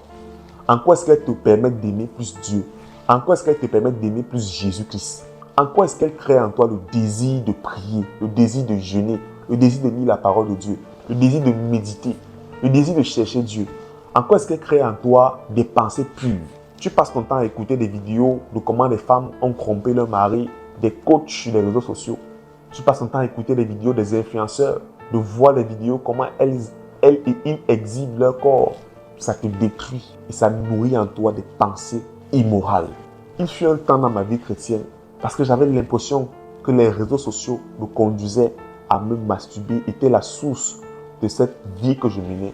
J'avais pris la résolution de désinstaller les réseaux sociaux de mon téléphone. J'ai décidé de sortir totalement des réseaux sociaux.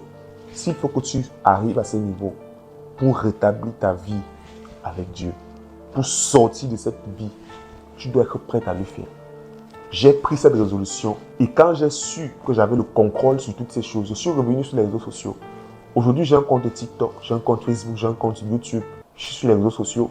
Mais il fut un temps, j'avais pris la résolution de sortir de ces réseaux sociaux jusqu'à ce que j'ai le contrôle sur ma propre vie, jusqu'à ce que j'ai le contrôle sur ce que je regarde, jusqu'à ce que je sois sûr que des contenus immoraux ne me seront plus proposés. J'ai pris la résolution. Pourquoi? Parce que je veillais à ce que je regardais. Tu dois veiller à ce que tu regardes. Si tu veux arrêter de te masturber, si tu veux arrêter de voir la pornographie, si tu veux arrêter de coucher avec des hommes, d'avoir les désirs, des pensées sexuelles, tu dois veiller à ce que tu regardes. Parce que ce que tu regardes a une influence directe sur tes émotions, sur ton âme. Je me souviens encore quand j'étais plus petit, où nous avions l'habitude de regarder des films de romance. Si tu es honnête avec toi-même, tu vas te rendre compte que lorsque tu regardes des films de romance, où des gens s'embrassent, se touchent, se caressent, ça crée en toi des pulsions. Et parce que tu veux satisfaire ces pulsions, tu es obligé de te masturber. Tu es obligé de voir de la pornographie. Tu es obligé de coucher avec cette personne. S'il faut que tu arrêtes de voir les séries, alors tu dois être prêt à le faire. J'ai pris la résolution de ne plus voir certains types de films, de ne plus voir certains types de séries.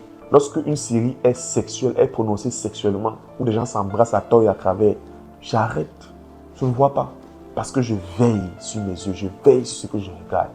Tu dois veiller sur ce que tu regardes. La quatrième porte d'accès, c'est le quatrième sens, le goût. Bien évidemment, quand je parle du goût, je parle de la langue. Ce que tu confesses de ta langue a un impact direct sur ta vie. Fais attention à ce que tu dis dès aujourd'hui. La Bible nous enseigne dans le livre de Proverbes 18, à partir du verset 21, la Bible dit « La mort et la vie sont au pouvoir de la langue. Quiconque l'aime en mangera les fruits. » Arrête de te dire « je ne vais pas y arriver ». Tu as essayé plusieurs fois de sortir de cette vie d'immoralité. Plusieurs personnes, parfois, m'écrivent et elles me disent qu'elles ne vont pas y arriver. À peine tu as commencé à donner des conseils à une personne, la personne te dit « je ne suis pas sûr que je vais m'en sortir. J'aime tellement la pornographie, j'aime tellement la masturbation, j'aime tellement coucher avec les femmes, j'aime tellement coucher avec les hommes. Je ne suis pas sûr que je vais arrêter de faire toutes ces choses. J'aime tellement regarder les femmes passer, les hommes passer et les désirer dans mon cœur et me faire des idées sexuellement parlant. » Mon cher ami, ce que tu confesses a une influence sur ta vie. La Bible dit que la vie et la mort sont au pouvoir de la langue. Quiconque l'aime en mangera les fruits. Ça veut dire sur ta langue, il y a la mort et il y a aussi la vie. Parce que tu déclares, tu peux appeler la mort sur ta vie. Parce que tu déclares, tu peux appeler la vie sur ta vie. Si tu passes ton temps à déclarer que tu ne peux pas y arriver, alors tu ne vas jamais y arriver. Si tu passes ton temps à dire que tu ne peux pas arrêter de te masturber, alors tu ne vas jamais arrêter de te masturber. Si tu passes ton temps à déclarer que tu ne peux pas arrêter de coucher avec les hommes, coucher avec les femmes, alors tu ne vas jamais arrêter de le faire. Si tu passes ton temps à dire que tu ne vas jamais arrêter de te masturber, alors tu ne vas jamais y arriver. Fais attention à ce que tu dis. Fais attention à ce que tu déclares. Fais attention à ce que tu confesses de ta bouche. Dès aujourd'hui, fais attention. Confesse ce que la Bible dit. Confesse la vérité. Confesse que tu vas y arriver. Non pas par tes forces, mais par l'Esprit de Dieu qui est en toi. Parce que j'ose croire que tu as invité Jésus dans ta vie. Et parce que tu l'as fait, alors Jésus va te donner la capacité de marcher par l'Esprit. Confesse ce que la Bible dit. Ne confesse pas tes faiblesses. Arrête de confesser tes limitations. Arrête de confesser tes challenges. Confesse ce que Dieu est capable de faire pour toi. Confesse ce que Dieu va faire pour toi. Arrête de confesser le négatif. confesse le positif. Je ne suis pas en train de t'enseigner la pensée positive. Non, je suis en train de t'enseigner la foi par Jésus, la foi par l'Esprit de Dieu. Parce que tout ce que je te demande de confesser, ce n'est pas sur la base de tes forces, ce n'est pas sur la base de la pensée, mais c'est sur la base du Saint-Esprit qui est en toi et qui va te donner la force et la capacité de surpasser cette difficulté. Ce que tu dis a une influence sur ta vie. Ce que tu dis est capable de changer ta vie. Alors, dès à présent, change ton langage. Mets pause à la vidéo. Qu'est-ce que tu avais l'habitude de dire par le passé et que tu sais que ce n'était pas bien? Maintenant, ouvre ta bouche et confesse ce qui est positif. La 5e porte d'accès, c'est l'odorat, c'est-à-dire le nez. Quand on parle de l'odorat, on parle de ce qu'on hume. On parle du parfum, on parle de l'odeur. Ça peut te sembler bizarre, mais je sais que plusieurs personnes sont parfois très excitées, et ça a été mon cas, à cause des embrassades, à cause des câlins. Lorsque tu embrasses une personne, tu peux sentir son odeur corporelle, tu peux sentir son parfum. Le parfum, dans le monde de la romance, c'est aussi traduit par le cadeau qui dit qu'on te désire.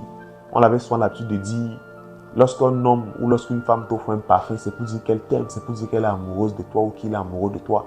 Parce que le parfum a cette chose qu'elle crée en nous des désirs, elle crée en nous des passions.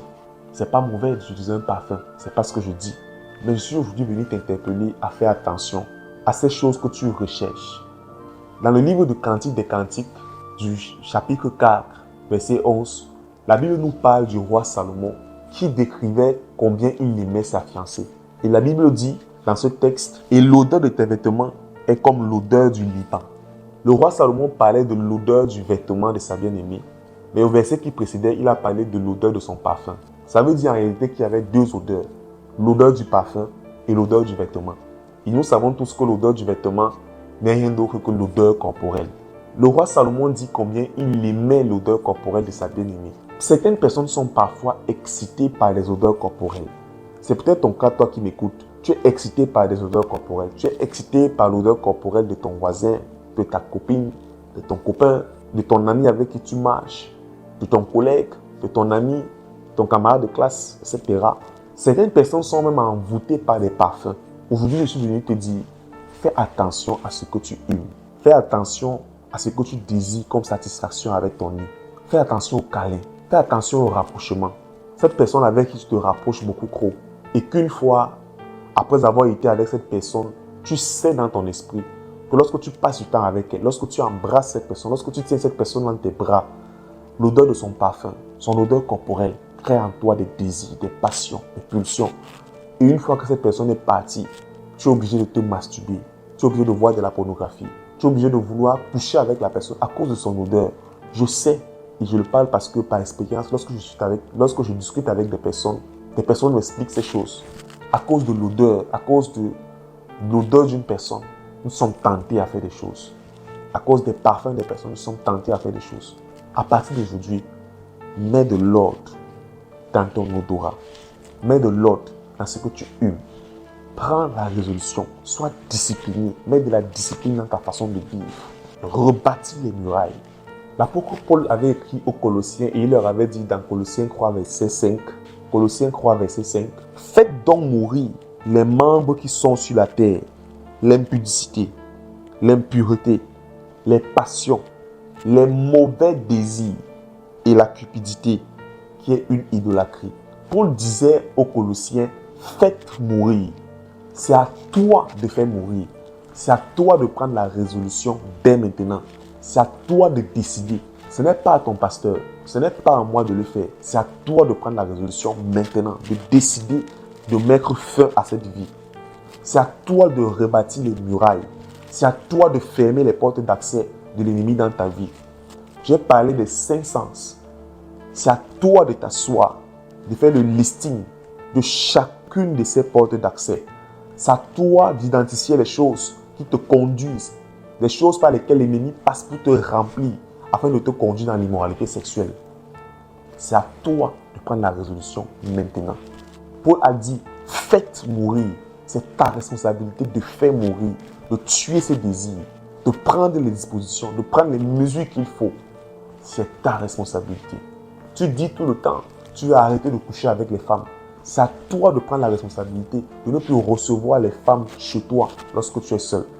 C'est à toi de prendre la responsabilité de ne plus marcher, de ne plus être avec le sexe opposé dans les coins noirs, dans des pièces noires où personne ne vous voit.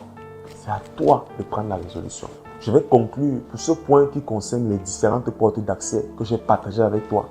Je vais conclure cette 4e étape en te donnant ce verset pour t'encourager à offrir ton corps comme sacrifice à Jésus-Christ. Paul avait dit aux Corinthiens dans Romains 12, verset 1, « Je vous exhorte donc, frères, par les compassions de Dieu, à offrir vos corps comme un sacrifice vivant, saint, agréable à Dieu, ce qui sera de votre part un culte raisonnable. » Aujourd'hui, je t'encourage, mon bien-aimé, ma bien-aimée, toi qui m'écoutes, à offrir ton corps comme un sacrifice vivant à Jésus. Offre ta main à Dieu. Offre tes pieds à Dieu. Offre tes yeux à Dieu. Offre ton oreille à Dieu. Offre ton odorat à Dieu. Offre ta pensée à Dieu comme un sacrifice vivant, agréable. Arrête de prendre ces mains que tu veux consacrer à Dieu pour te masturber. Arrête de prendre ces mains que tu veux offrir en sacrifice à Dieu pour caresser cet homme ou cette fille qui n'est pas ton mari. Arrête de prendre tes pieds pour aller dans les boîtes de nuit, pour aller dans les lieux où tu sais que ta pensée, ton esprit, ton être sera rempli d'immoralité sexuelle. Arrête de prendre tes yeux pour regarder de la pornographie, pour regarder des vidéos sexuelles, pour regarder des vidéos obscènes, pour regarder des influenceurs malsains. Arrête de prendre tes oreilles pour écouter des commérages, pour écouter des expériences sexuelles, pour écouter des choses qui t'excitent à pécher contre Dieu. Consacre tes sens à Dieu. Que cette main soit utilisée pour guérir les malades. Que tes yeux soient utilisés pour lire la Bible, pour écouter les enseignements. Que tes oreilles soient utilisées pour écouter les enseignements, pour écouter la voix de Dieu. Consacre-toi à Dieu. Où tu es, fais cette prière, mets pause, assieds-toi et prie. Parle à ton Père, parle à ton Dieu. Dis-lui, Seigneur, je veux te consacrer mon corps. Je veux te consacrer mes oreilles. Que mes oreilles soient consacrées à écouter la parole de Dieu, à écouter ce qui est agréable à toi. Que mes yeux soient consacrés à regarder ce qui est agréable à toi. Que ma bouche soit consacrée à dire ce qui est agréable à toi. Consacre-toi à Dieu. Consacre tout ton corps entier à Dieu. Comment sortir de la pornographie et la masturbation? Étape numéro 5. Résister au diable et il fuira. Dans Jacques 4, verset 7, la Bible dit « Soumettez-vous à Dieu ». La Bible dit « Soumettez-vous donc à Dieu, résistez au diable et il fuira loin de vous ». Pour que le diable fuit loin de toi, il y a 2 choses. Première chose, tu dois te soumettre à Dieu. Deuxième chose, tu dois résister au diable. Ce que tu dois déjà savoir, c'est que lorsque la Bible dit que nous devons résister au diable, ça veut déjà d'entrée de jeu dire que le diable est quelqu'un qui est endurant. Le diable n'abandonne pas. Le diable est persévérant. Plusieurs personnes parfois abandonnent rapidement. Après 1 jour, 2 jours, 3 jours, elles décident d'abandonner, de dire non, je ne vais pas y arriver, je ne peux pas m'en sortir. Mais elles oublient en réalité que le diable est quelqu'un de persévérant. Quand la Bible dit résister, c'est parce qu'il n'abandonne pas. C'est parce qu'il va continuer à te semer des mauvaises pensées. C'est parce qu'il va continuer à nourrir ta pensée de mauvaises pensées. Dans la partie qui suit, je vais aborder la partie se soumettre à Dieu. Mais je veux déjà que tu saches que Dieu t'appelle à résister. Alléluia. Résister au diable. Alors concrètement, c'est quoi résister au diable? La Bible dit dans 1 Pierre 5, verset 8, « Soyez sobres, veillez, car votre adversaire le diable rôde comme un lion, cherchant qui il dévorera. » Tu dois déjà garder à l'esprit que celui qui est en face de toi n'est pas une personne qui abandonne facilement. Arme-toi de la pensée de résister. Arme-toi de la pensée d'être endurant. Sache que tu entres dans un combat où ton adversaire ne va pas s'avouer vaincu facilement. Résiste. Résister au diable, c'est résister à ses amis qui veulent continuer à nous raconter leurs expériences sexuelles. Résister au diable, c'est résister à nos fréquentations. C'est continuer à résister à la tentation de voir des séries de romances qui vont créer en toi des pulsions sexuelles et vont te pousser à pécher contre Dieu. Résister au diable, c'est continuer à veiller sur les 5 portes d'accès que j'ai partagées avec toi à ton âme, à ta vie, à ton corps. Résister au diable, c'est prendre des mesures fermes. C'est décider de ne plus marcher avec n'importe qui.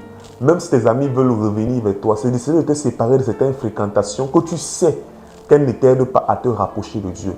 Résister au diable, c'est demeurer ferme dans ses résolutions. Si tu as décidé de dire non à un homme, de dire non à un homme, de dire non à une femme, de dire non à cette personne qui te fait la cour, résister au diable pour ne pas tomber dans la fornication, c'est continuer à dire non. Résister au diable, c'est continuer à te dire que tu ne peux pas continuer à vivre dans l'immoralité sexuelle. Comment sortir de la pornographie, de la masturbation, de la fornication? Étape numéro 6. Demeurer en Jésus. Grandir dans ta relation avec Dieu.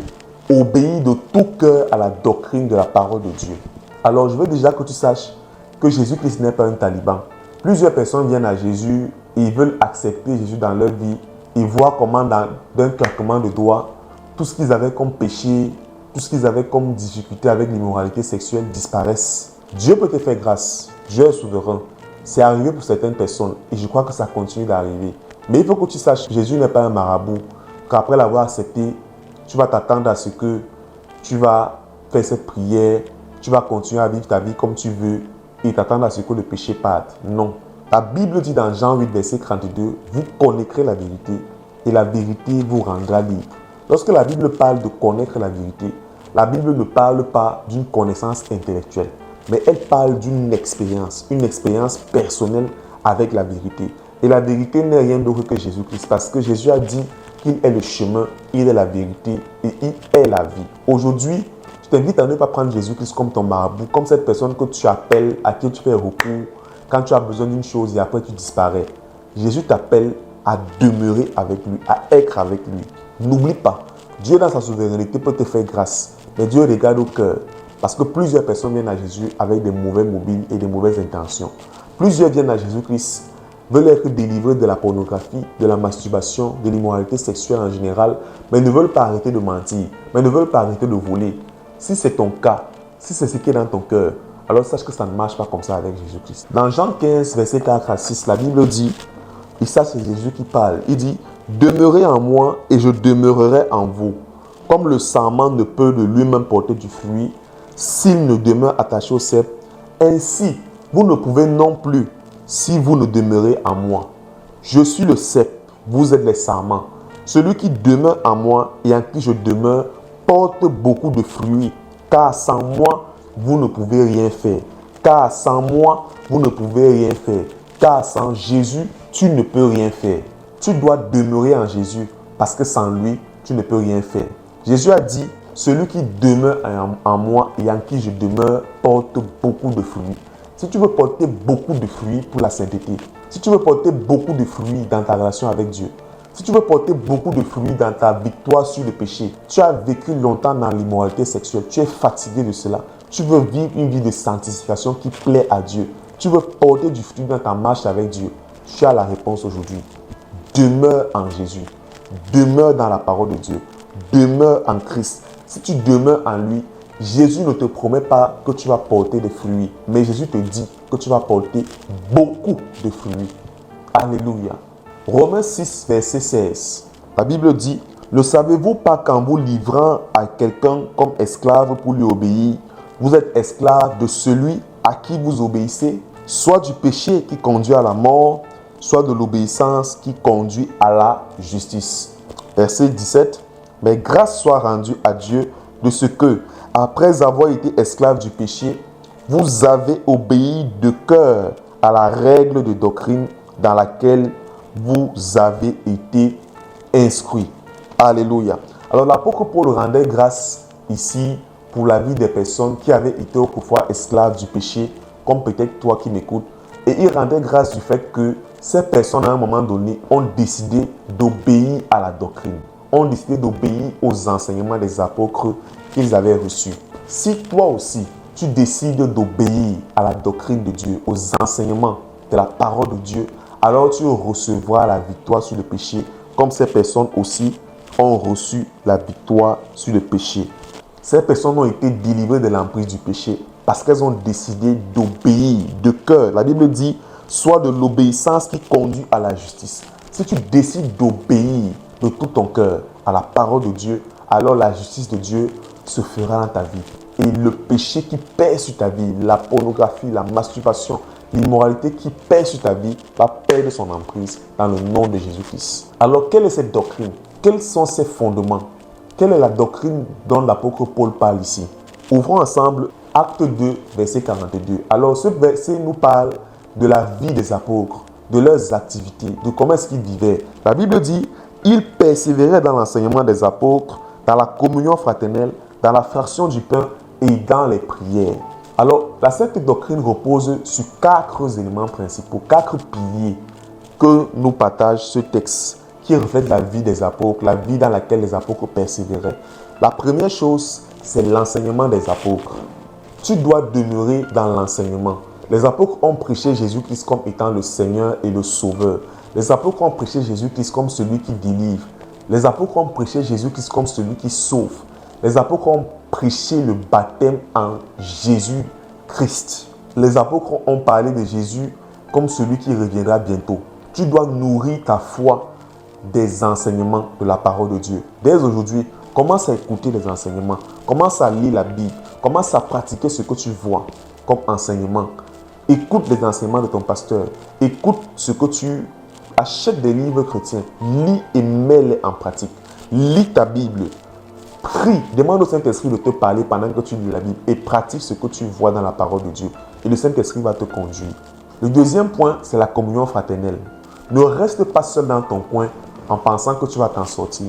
Si tu veux mettre fin à la vie de l'immoralité sexuelle dans ta vie, alors tu dois vivre en communion fraternelle. Ces personnes ont pratiqué la doctrine qui leur avait été enseignée et elles ont eu la victoire sur le péché. Toi aussi, sois dans la communion fraternelle, sois avec les frères. Écoute, un lion n'attaque jamais un troupeau de bêtes. Le lion ne va jamais attaquer un troupeau. Le lion va toujours attaquer la brebis qui est égarée, la brebis qui est seule dans son coin, la brebis qui est séparée du troupeau. Aussi longtemps que tu continues à te dire à toi-même que je vis ma vie chrétienne comme je veux, dans mon coin, dans mon secret, tu es comme une brebis égarée. Tu es comme une brebis qui est séparée du troupeau et tu es vulnérable aux attaques du lion dans ta vie. Écoute, la Bible dit que le diable rôde comme un lion cherchant qui va dévorer. Aussi longtemps que tu décides de rester dans ton coin et que tu refuses de te mélanger avec les frères, que tu refuses d'être en communion fraternelle avec les frères, mon cher ami, je peux te garantir une chose, c'est que tu es une proie facile du diable. Tu auras beaucoup de difficultés à sortir de cette vie d'immoralité où tu te trouves. Sois avec les frères, fréquente les frères, fréquente une assemblée, intègre une communauté chrétienne. Ne reste pas dans ton coin en disant que tu vis ta vie chrétienne dans la maison. Ce n'est pas biblique, ce n'est pas ce que la Bible nous enseigne. Les apôtres étaient ensemble dans la communion fraternelle. Sois avec les frères en Christ. La Bible dit que le fer aiguise le fer. Marche avec les personnes qui vivent dans la sainteté. Marche avec les bonnes personnes qui vont te pousser à vivre dans la sainteté. Marche avec des personnes qui ont un bon témoignage. Marche avec des personnes qui vont te tirer vers le haut. Sois dans la communion fraternelle. Le troisième point concernant cette doctrine, c'est la fraction du pain. La fraction du pain, c'est le symbole même de ce que c'est que demeurer en Christ. Il y a un très grand mystère caché derrière la Sainte Seine. Je t'invite à aller sur ma page et à voir l'enseignement que j'ai posté sur la Sainte Seine. Tu seras très édifié et tu comprendras pourquoi c'est important de faire la Sainte Seine. Ne te prive pas du repas du Seigneur. Jésus pouvait dire dans Jean 6, verset 56, « Celui qui mange ma chair et qui boit mon sang demeure en moi et je demeure en lui. » Par le fait de manger la chair et de boire le sang de Jésus-Christ, Jésus dit, si tu manges sa chair et tu bois son sang, alors tu demeures en lui. Tu as longtemps lutté, tu as eu des difficultés à demeurer en Christ, à demeurer dans le Seigneur. Si tu manges la chair et tu bois le sang de Jésus, alors tu vas demeurer en lui. Et cette action de manger la chair et boire le sang, c'est la Sainte Seine. C'est être à la table du Seigneur, partager le repas du Seigneur avec les frères en Christ. Ne sois pas seul, sois dans la communion fraternelle avec les frères et participe à la fraction du pain. Alléluia.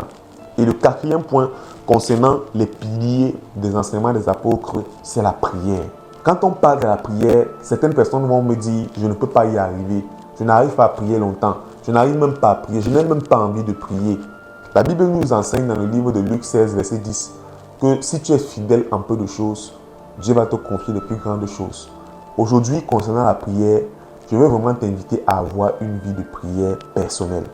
C'est bien d'aller à l'église, c'est bien de prier avec les frères à l'église et il faut le faire, mais il faut aussi qu'après toutes ces choses, tu aies une vie de prière personnelle. Alléluia. Aie ta vie de prière personnelle. Aie ta vie de prière personnelle. Ne commence pas à vouloir prier 1 heure par jour. Prends 15 minutes de ton temps. Si tu es fidèle à un peu de choses, Dieu va te donner la capacité de faire plus de choses. Prends le temps. Prie. Prends 15 minutes chaque jour. Prie. Et pendant que tu es fidèle à prier 15 minutes chaque jour, tu vas te rendre compte à un moment donné que Dieu te donne la capacité de prier plus de 15 minutes. Ne cherche pas à faire gros. Commence petit. Commence doucement. Le plus important, c'est d'être régulier, d'être fréquent, d'être constant dans ce que tu fais. Sois constant dans ta vie de prière. Sois constant dans le fait de prier. Et tu verras que Dieu va agir dans ta vie. Prie afin de résister au diable. Prie afin de ne pas tomber dans la tentation. Une des raisons pour lesquelles tu continues à tomber dans l'immoralité sexuelle, c'est parce que tu n'as pas une vie de prière. Dès aujourd'hui, décide de prier. Décide de jeûner. Décide d'avoir une vie de prière ferme, constante et permanente.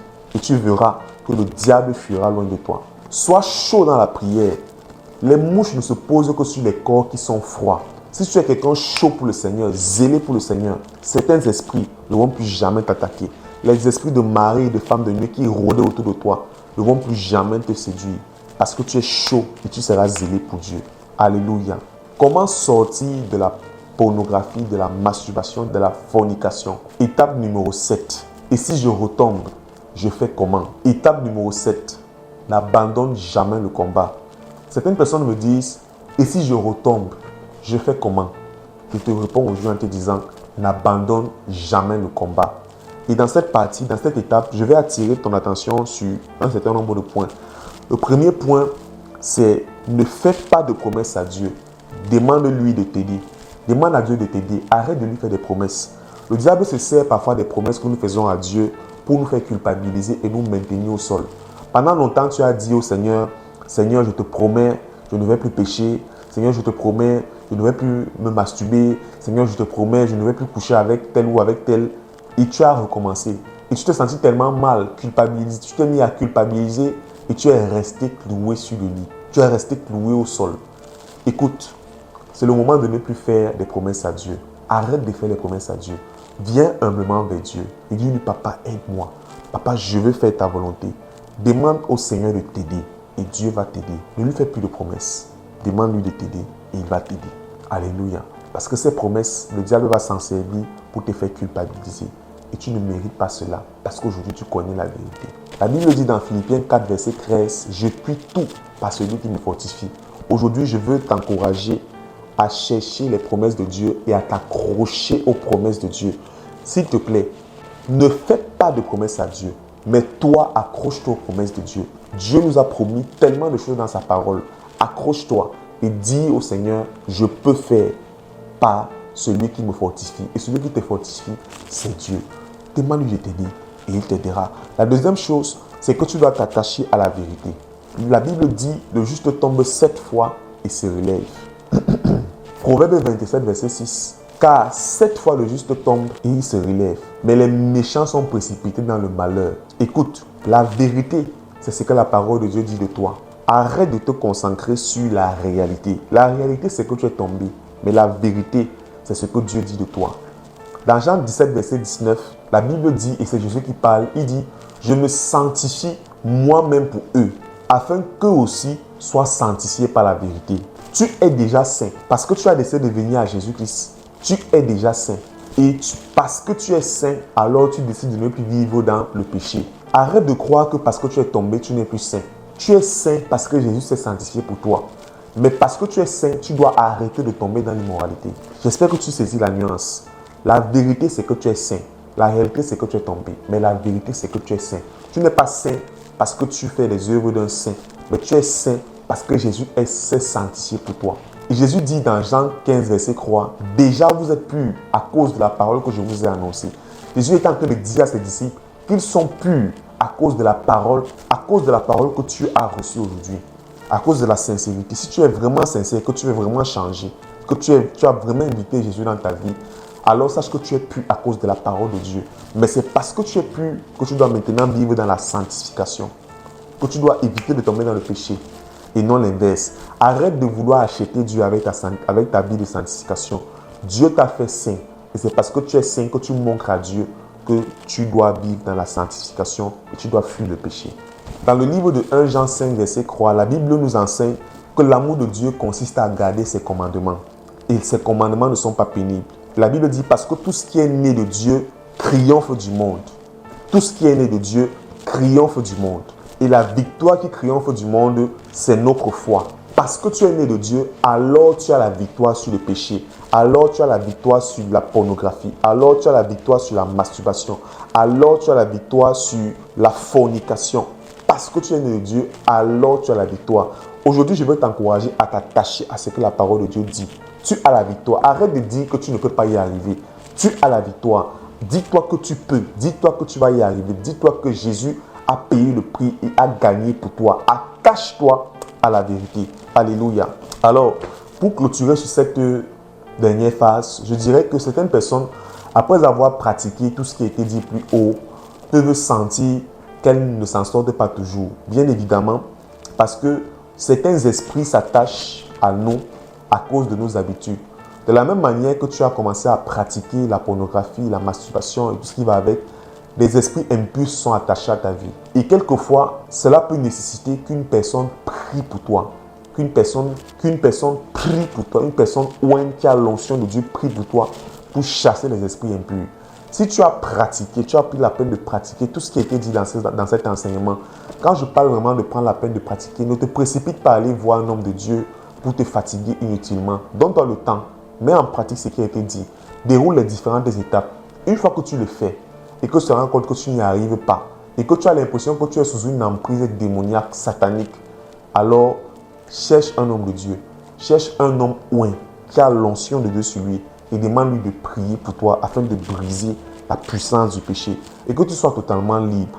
Parce que quelquefois, des personnes qui sont sous l'emprise de la pornographie, de l'immoralité sexuelle, ont besoin qu'on prie pour briser le joug de l'immoralité sexuelle dans leur vie. En conclusion, je vais partager ceci avec toi. Dans les derniers jours de Jésus, Jésus était en train de parler à ses disciples et Jésus encourageait ses disciples à persévérer et à ne pas abandonner. Jésus leur a dit, malgré les persécutions, malgré les tentations, malgré les découragements, il a encouragé ses disciples à persévérer. Et Jésus a dit à la fin, dans Luc 21, verset 19, Jésus a dit, par votre persévérance, vous sauverez vos âmes. Je sais que ce n'est pas facile, je sais que c'est difficile, mais aujourd'hui, je veux t'encourager à persévérer.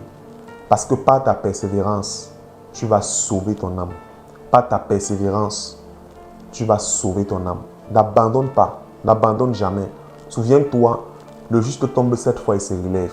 Si tu as accepté Jésus dans ta vie, alors sache que tu as reçu la capacité d'avoir le pouvoir sur les démons, sur les esprits méchants, sur le péché. Si c'est difficile pour toi, si tu as essayé, tu n'as pas pu, contacte un pasteur, contacte ton pasteur, contacte-moi, contacte quelqu'un de confiance et demande à la personne de t'aider. Mais essaye d'abord parce que l'Esprit de Dieu est avec toi. Et cet esprit est disponible encore aujourd'hui. Persévère. Ne l'oublie pas, le diable est persévérant. Il rôde.